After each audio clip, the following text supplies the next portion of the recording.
August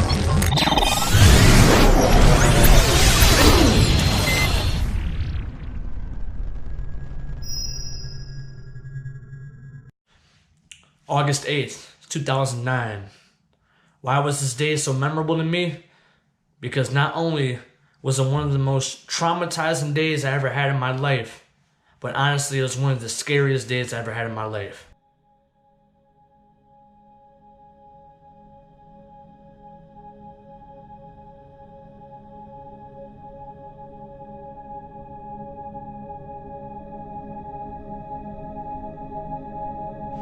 Waking up the way I woke up this morning was literally the best way I could wake up possible. My real close friend at the time, I haven't spoke to him in about 5 years, so I'm not going to state his name, but I will give him an alias, and we're going to call him Cowas, which was where he was from in Puerto Rico. Now, me and him got this same tattoo together, the star right here, matching, around the age of about 16 years old. And me and him were like this. We were super, super close. Been with each other all day, 24/7. Ran the streets with each other. Did a lot of fucked up shit with each other. Side by side. Through some trials and tribulations. And he was next to me for most of my hardships, man, around the time. We woke up and I was super excited to celebrate my 17th birthday with one of my closest friends at the time. Every year for my birthday, my grandparents would send me money, birthday money, and overall I would collect around $150, $250 and just spend it on leisure money, you know. We made plans the day before to go pick up my birthday money and we were gonna go out and do something. I don't know exactly what our plans were around the time. We really didn't have nothing set in stone at the moment, but we for sure knew that we was gonna go out and celebrate my birthday, and I was gonna pay for everything on top of getting the $250 I got for my birthday, usually every year. We wake up, we grab the bikes. Now, around this time, they were living on 52nd and St. Clair, right in between St. Clair and Superior on 52nd. And I was living where I've always lived, over on 65th. 65th, from 60th all the way to 68th, was considered Zone 6, alright? 52nd, where Cowas lived at, was considered the sunny side. It was cake and crickets over there. There really wasn't nothing going on over there. And for everybody I know who's from around there, no disrespect at all, I'm not taking shots at nobody, I'm just being honest, there was really not too much green light action going on over there. Where I was from on the dark side was the fucking jungle. When they had moved from 52nd to 71st, which was where this all takes place, I kind of wanted to say my goodbyes at that time and at least tell Cowas that I wouldn't be able to come through to the house no more. At the time, Zone 6 was beefing with Zone 7 real hard. I was very well known. I was the only white boy in the neighborhood. Everybody knew me. And basically, this was the brink of my demise, and I was knee deep in some shit, and I wasn't allowed around there. When you was from Zone 6, you did not step in Zone 7 territory without taking mega precaution. And if you did, you was only going to be there for a short, limited period of time. There wasn't really too many people from Zone 6 that literally planted their feet in Zone 7 around that time for a long period of time, because you was just putting yourself in a hazardous environment and you was putting your whole life in danger by being over there. Because as soon as somebody from around there laid eyes on you, everybody knew who everybody was. And the reason why is because these are for the people who is actually in the jungle that know this. When you're people that's from the hood that was not in the jungle, they're not gonna know this at all. But if you was in the jungle on the east side, between Zone 6 and Zone 7, you knew that hoods beef with each other that were literally 2 or 3 streets apart from each other. Does that make any sense? No, it doesn't. Does that make things a lot more dangerous? Fuck yes, it does. Was things dangerous at the time? Fuck yes, absolutely. And this is the reason why you was only able to maneuver and move so limited. We had to take so many detours growing up just to evade going into enemy territory. Just know and understand that when they informed me that they moved from 52nd to 71st, I kind of just said my goodbyes right then and there. I'm like, well, you guys are not going to have my presence at your house anymore. I don't belong over there. I can't go over there. If I get caught and if I get seen over there, some shit is bound to happen to me, and I'm putting my life in danger by even stepping foot in that area. So what did I do? I go to the house. I'm hanging out for a good week, sneaking in and out the back door, taking flight. As soon as I hit the back door back to Zone 6, I was taking advantage of me getting away with being over there for at least a week or two, to where it didn't bother me no more and I wasn't worried about anything no more. I actually seen a couple people and heads just turned, mean mugs, bad looks were given to each other, but nothing actually really happened. So I was really pushing my fucking luck at this point. Pushing my luck being over there. Just putting myself out there. Was it smart? Fuck no. But I had something that was causing me to do this. I didn't want to detach from a really good friend of mine whose family was basically like a secondary family to me at the time. I was in love with a girl who happened to be related to him that lived there that I constantly wanted to see. It was fucked up. This is why I got myself in a predicament that literally almost ended my fucking life. My own stupidity, me not staying in my lane and following rules and regulations of the streets, almost took my life away, which was the only time I've ever done that in my life. I am one of the most street smart people that you can meet, but this particular situation, I was very stubborn. And I made sure afterwards this shit never happened again. I wake up, I go in the Kawa's room. I'm like, yo, let's get the day started. Let's go to my house, pick up this money, whatever. We hop in the bikes, we head out. Now, we go down a side street called Bliss. There's 3 streets that cut off to Bliss. There's 71st, there's 68th, and then there's 66. These are the 3 streets that cut off to Bliss. And then Bliss runs into Addison. We went down Bliss, we made a left on the Addison, went down Carl, went down Bonner, went all the way to 60th and Bonner, made it right on 60th, and boom, we was right to the house. I get in touch with my people, I go in the house, I grab my envelope, grab my money, we head out, we're heading back to Kawa's house. Dubbing on the way back the same way we went. We go down Bliss again, it starts to rain a little bit. It starts to drizzle, drizzle's coming down. Out of nowhere, all of a sudden, an SUV pulls up and splits us off in the street. As soon as the SUV pulls up, I look over and I can see that the driver of this car was highly a suspect. And you could tell that this was a stolen car. And before I was even able to register exactly what was going on, the slide door on the side of the SUV opens up and I hear a voice yell out from the back. Mind you, this is pandemonium at this point. This is paranoia at this point. And this is me knowing that something bad is about to happen when a car just pulls up on you like this. I hear a voice out from the back yell, "Oh shit, we got us one. Oh shit, we got us one." That was the first voice I heard. Like I said, pandemonium was kicking in. I didn't get a good eye contact, or I couldn't visualize who these people actually were. I had tunnel vision. All I seen was bodies and all I heard was voices. And then I heard out from the back of the car again, "Oh yeah, Johnny, what's up? Oh yeah, Johnny, what's up?"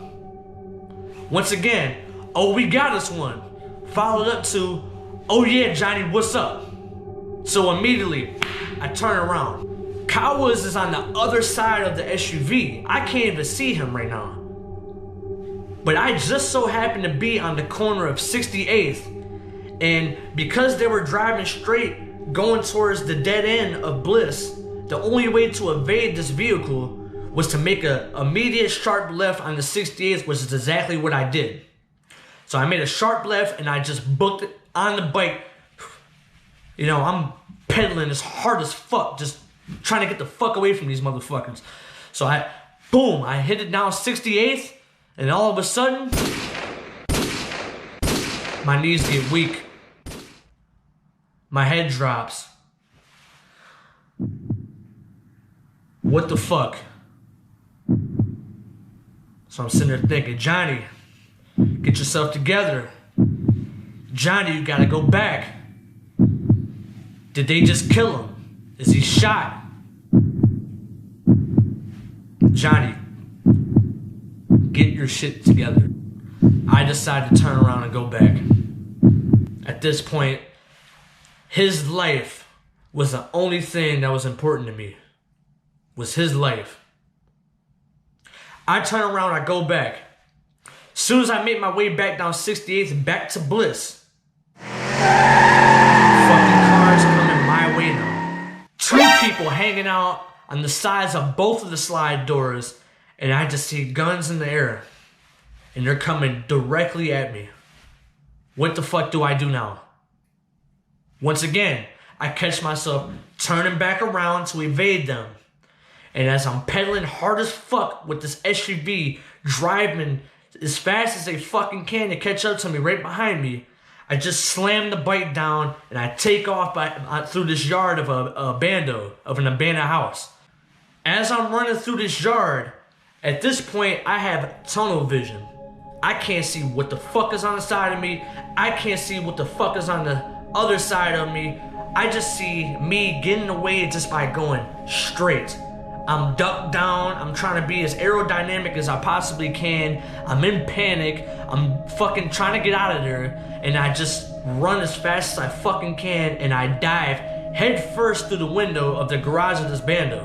Now, a lot of people would think, why in the hell would you do that? At this point, I'm trying to cover up and take cover behind something to evade catching a fucking bullet. But I was in so much panic, and my body was so numb to the point to where as soon as I got into this garage, I started touching and feeling all over myself to check if I actually got shot. I didn't know. Adrenaline was kicked in so heavy at this point, I don't even fucking know if I was shot or not. So I'm checking myself to see if maybe I'm bleeding somewhere. I'm in the fetal position like this, rocking back and forth. Scared as a motherfucker, frightened, terrified, not knowing what to do, frozen solid, as if I just looked at Medusa, just taking cover, hunched over in the corner of this garage, and just waiting, just praying to God, like, I hope they fucking take off. I hope one of them doesn't get out and chase me down. At this point, I'm fucking praying. I'm asking for assistance from God. I hid in this garage for at least 3 or 4 hours. I want to say it was around approximately 2 o'clock p.m. or maybe 3 o'clock p.m. It was in the beginning of August, and by the time I left this fucking garage, it was dark outside. I had to be in there for about 3 or 4 hours. Scared as fuck to come out, man. Didn't know what was going on outside of this garage. This little tiny space I was contained in. I finally make it out the garage, and I run straight to Cowles' house. Now, as soon as I ran in through the back door, the whole family was sitting in the kitchen just nerve-wracked. Just fucking concerned as fuck, basically. And as soon as I ran in, they all jump up and they go, Cowles is out looking for you. I swear to God, y'all, as soon as they said that was the biggest relief I ever got in my life. I feel like this huge weight was just lifted off of my shoulders. That was an indication right there to let me know that he was okay. So as soon as they said that, took a big deep breath, exhaled, and then I finally started collecting my thoughts. His mom's boyfriend was there, and he was basically like, let me get you in the car, let me get you out of here, let me take you back to your house. I think everything's cool. I don't think anybody's out there. let's just get you the fuck out of here and let's go find cows.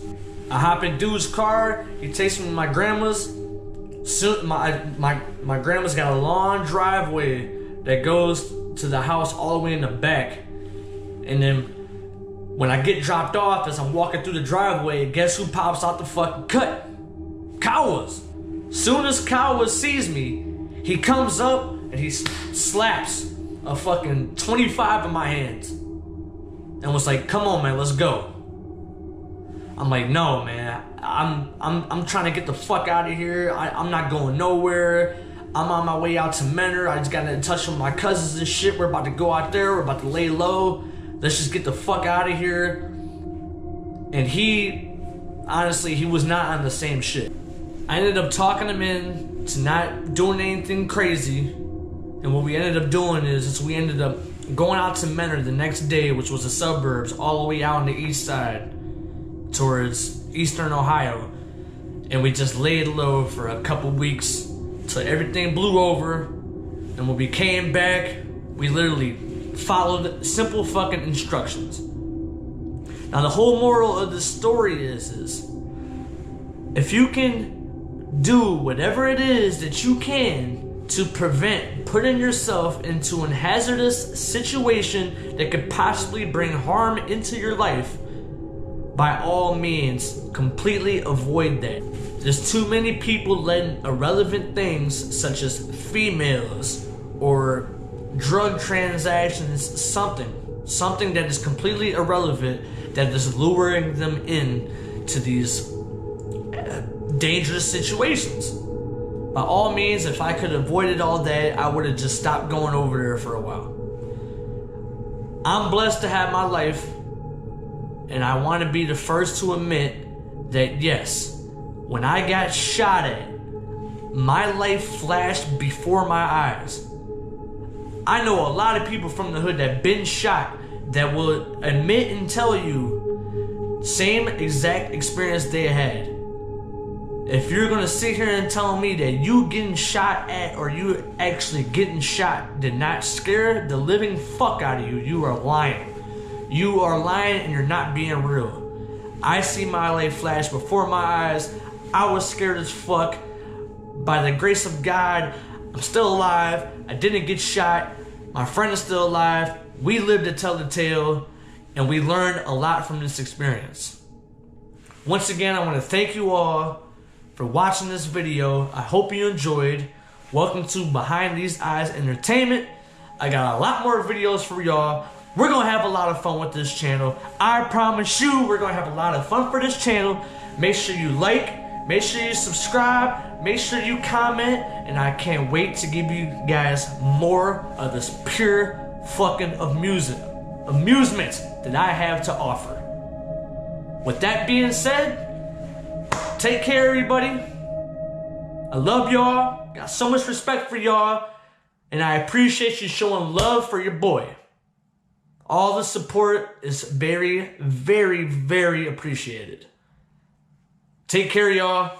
Peace.